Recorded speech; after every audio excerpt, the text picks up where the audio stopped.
It's Richard Smith with Mister Quik. I'm a field advisor. We're here located in Indianapolis, Indiana.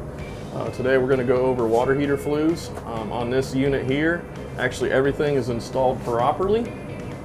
Atmospheric heater, just like atmospheric, it's naturally drafted, so you always want to make sure it's going uphill and then out.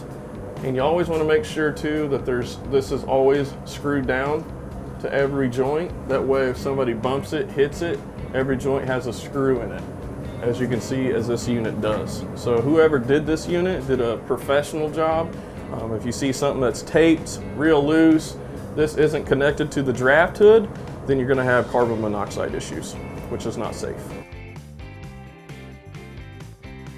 So what a flue does on an atmospheric heater is when it's heating up at the bottom from the combustion chamber, it sends the exhaust, kind of like on your car, it sends it out through here, and that's why it's always important, because it's atmospheric, that it drafts up naturally.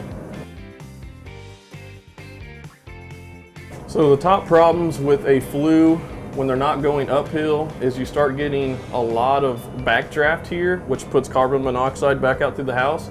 Plus, it's really hard on these nipples.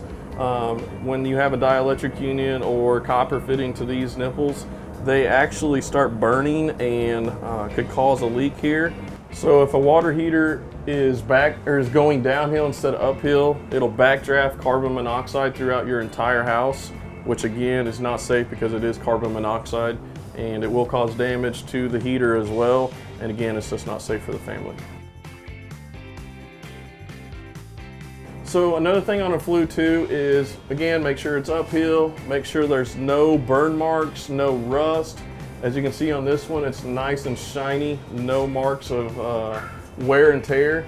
When you start seeing condensation or you start seeing rust marks, that's when a water heater flue or any type of flue needs to be replaced, because then if it starts rusting through, that means you're going to start getting carbon monoxide back through your house as well. Another important thing is, and why it's so important to be on our membership program, is that we know all the Indiana plumbing codes.